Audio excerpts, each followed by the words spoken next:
Gracias también a Juan Pablo Galicia, ya estamos aquí en el estudio listo con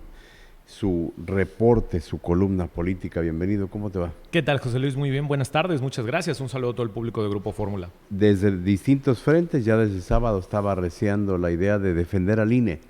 Sí, y justamente hoy lunes, para la gente que consume desde muy temprano la prensa local o los medios de comunicación locales, seguramente habrán visto que esto que ha sido un discurso de nivel nacional, por supuesto, porque ha involucrado tanto a los partidos políticos de oposición, con ahí un encuentro, un desencuentro más bien, entre Movimiento Ciudadano y el PRI por una situación el fin de semana que estuvimos comentando en Agenda Fórmula, también ha aterrizado ya en lo local, no solamente con las actividades que está realizando el Frente Cívico Nacional, que igual escuchábamos el sábado a Ana Rosa Payán Cervera comentar lo de la cadena humana convocada para el próximo domingo en las oficinas de la Junta Local Ejecutiva del INE, pero también entre el empresariado yucateco. Y llama la atención, digamos, que de parte de Consejo Coordinador Empresarial, Canacintra, prácticamente Coparmex también y la Canaco, se han sumado ya a pues hacer estos comentarios, no solamente del llamado a que no se modifique la estructura actual que se conoce del INE por todo lo que ya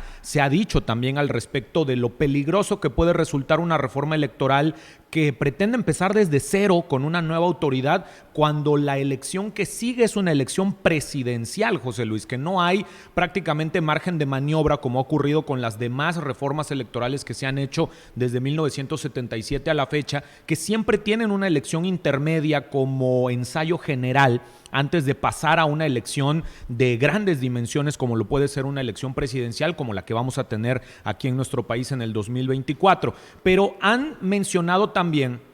que se están enviando invitaciones, que se están enviando cartas a los legisladores federales, a la más de una decena de legisladores federales que tenemos en Yucatán, que tenemos en el Congreso de la Unión por parte de Yucatán, para que se realice un foro en el que no nada más los legisladores presenten cuál puede ser su postura frente al empresariado yucateco, sino también para que los propios empresarios, la cúpula empresarial organizada en el Consejo Coordinador y en estas cámaras que hemos mencionado, le puedan hacer saber a las diputadas, los diputados, a la senadora, a los senadores yucatecos, cuál es la postura del empresariado frente a una potencial reforma electoral que estaría eliminando el Instituto Nacional Electoral. Y esta invitación, estas cartas a un foro que probablemente se lleve a cabo en los próximos días, muy probablemente vaya a seguir el caminito que ya vimos nosotros cuando se estuvo discutiendo en el 2019, te acordarás, José Luis, y en el 2020, de la reforma eléctrica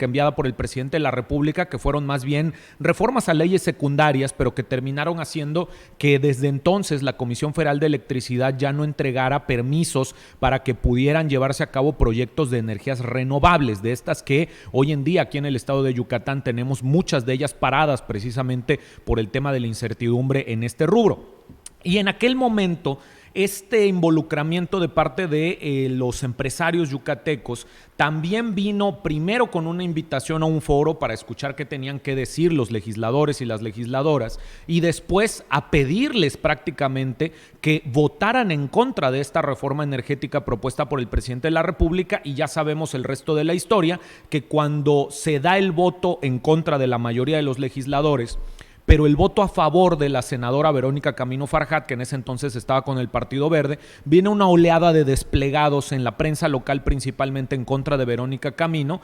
prácticamente atacándola por haber votado a favor de esa iniciativa. Entonces todo parece indicar que el empresariado yucateco ya tiene prácticamente la mesa puesta para repetir un escenario similar en esta situación, es decir, ejercer como mecanismo de presión de los legisladores o a los legisladores yucatecos, porque ellos ya definieron pedirles el voto en contra de la reforma electoral, so pena de que les exhiban los empresarios en medios de comunicación con estos desplegados, que son firmados por terceros, pero que tienen que ver con esto. Ellos tienen definida su posición. Por supuesto. Y en ese sentido, digamos, que no sea extraño que Raúl Paz y Verónica Camino Farjat, hablando del Senado de la República, voten a favor de una eventual reforma electoral propuesta por el presidente, que todavía tiene que pasar por la Cámara de Diputados, digamos, pero que no nos sea raro porque estamos hablando de dos legisladores legisladores que ya están directamente involucrados en Morena, ya son morenistas. Ahí más bien hay que fijarnos en los votos del PRI, que en los votos del PRI, ya estarían amarrados. Sí, también. sí, que fue parte de lo que se criticaba el fin de semana, justo lo mencionábamos también en Agenda Fórmula, de parte de Movimiento Ciudadano,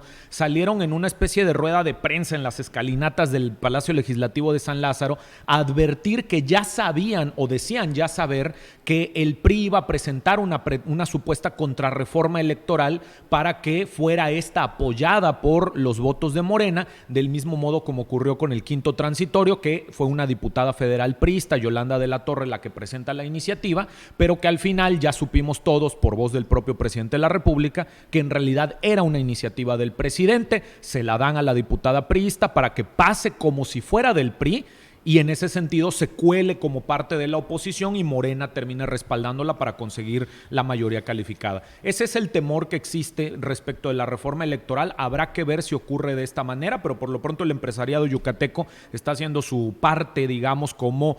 grupo de presión que es, para también tratar de conseguir que no se genere esta reforma electoral en los próximos meses. De acuerdo. Atentos al tema y gracias, Juan Pablo Galicia. Gracias, José Luis. Estamos en @JPGalicia en todas las redes sociales para quien quiera seguir con la conversación. Excelente inicio de semana a todas y todos.